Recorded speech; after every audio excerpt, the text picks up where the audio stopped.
Good morning, everyone. How are we doing today? So this is attempt number 2 at a live stream from a subscriber, right? I had a subscriber reach out to me with some questions. Real quick, if you are watching this live stream and it's still live, let me know if the connection is still kind of iffy. We got some feedback that the first attempt at a live stream was not behaving well.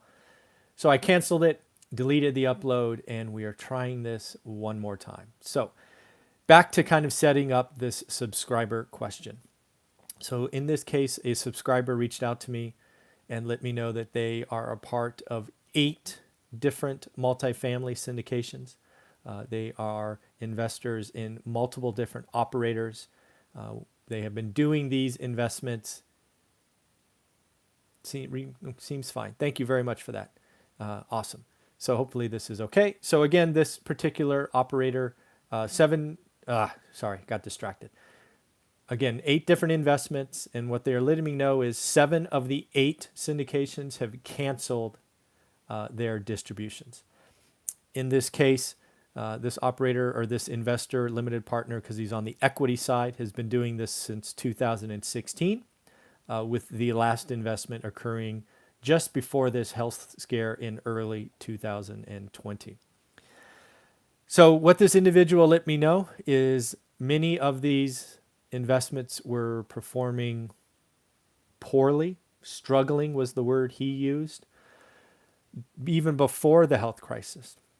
And now this investor has reached out to me and said, basically, am I at risk of losing all my money? Right? Because again, they're on the equity side. Is there a chance that these investments go back to the bank? And really what I want to say is it really depends on the operator and the debt structure. I think something that is very likely to occur is if there is skin in the game for the operator and there is, really clear incentives in the operating agreement where the operator can struggle through a couple of 3 to 5 years of pain, that there is an exit where they quote unquote will be rewarded for their time, there's a good chance that they can struggle through. I have seen this movie before, at least on the residential side, where if assets start coming back to the banks in mass, they can do extend and pretend. You can easily get a year. What I really see happening is I don't see mass multifamily assets going back to the bank. So that's question number 1. I do not see that happening in mass. It certainly will happen, and it will probably most likely happen in what was called value add opportunities that have bridge or short-term financing. If you bought assets at the peak, think 2019 and early 2020, and the plan was we're going to do some investments in these apartments, we're going to upgrade them and move forward, you probably paid very close, if not peak pricing, into an environment where cap rates are going to be vastly different, read higher, where debt structures will be more restrictive, and it's every chance or every opportunity that the equity you have could be wiped out. So I appreciate the feedback.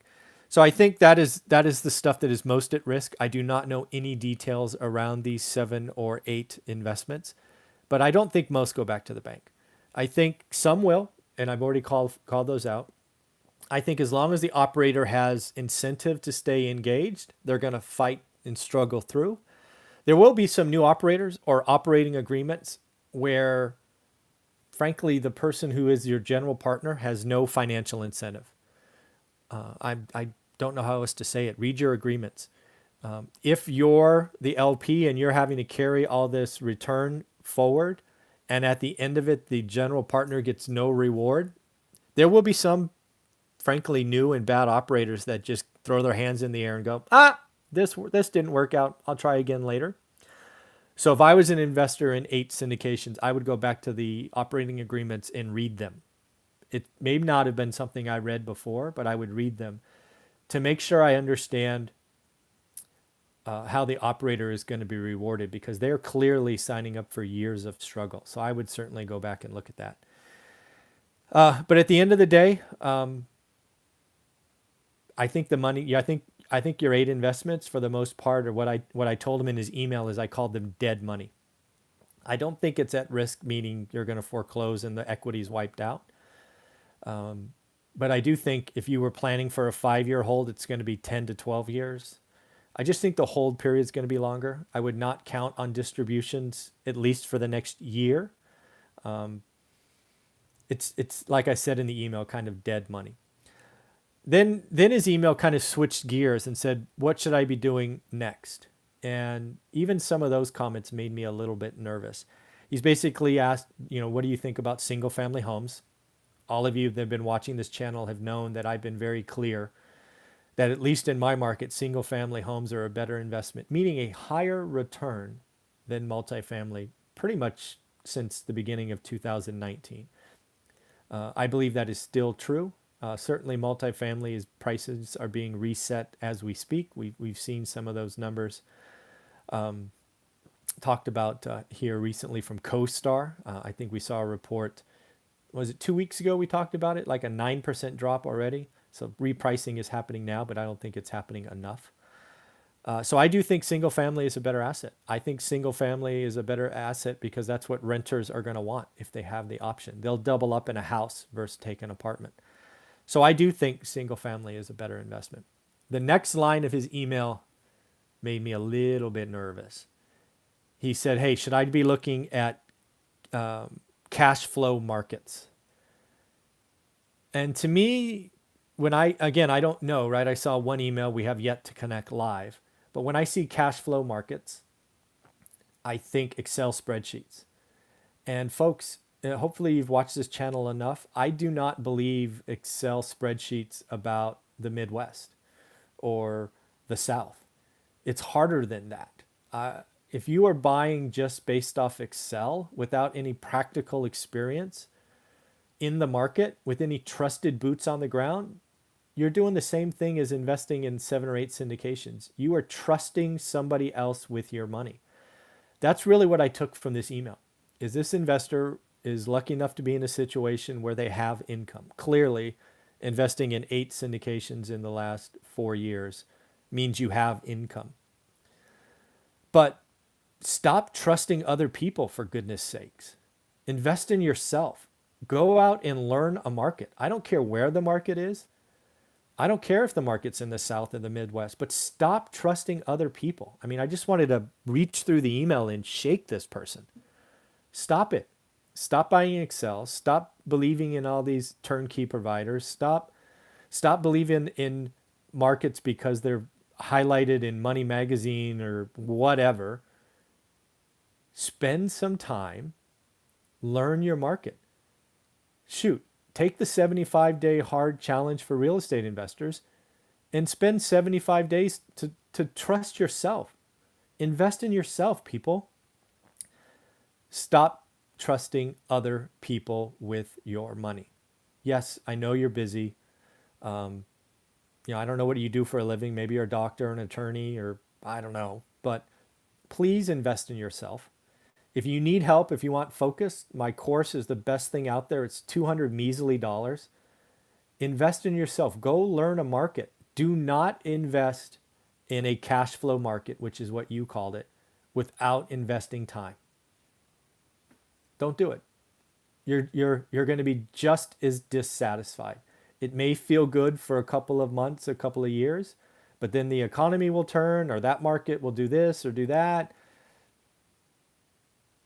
Stop it. I'm sorry about what happened in the multifamily space. Getting your distributions cut on 7 of your 8 investments can't feel good. But use that as a reminder that you need to invest in yourself. I don't know what else to say. So again, I do not think most multifamily investments go back to the bank. Some will, clearly. I think the most at risk are value add done in the last 12 months. Many of them are going to be dead money. They're just going to have to extend longer. It really boils down to the operator. I think if the operator or the general partner has reasonable chances of earning some kind of return on time, you're going to be okay. But some of your operating agreements don't really probably allow, given all the accrued interest going forward, to maintain a reward for their efforts. So those are the ones I'd be very scared about. If the general partner can just throw up their hands and walk away because they don't see upside, that's going to be a tough conversation. So definitely some risks. So go read your operating agreements, figure out which operators have a reason to keep moving forward. But most importantly, please invest in yourself, learn your market, stop trusting other people. I don't care if it's a multifamily syndicator. I don't care if it's operator with huge track records. I don't care if it's single family turnkey stuff. People, this is your money, your future. Invest in yourself. Go learn your market. If you need help, there's a link in the description, but go learn your market. All right, everybody, take care. Have fun.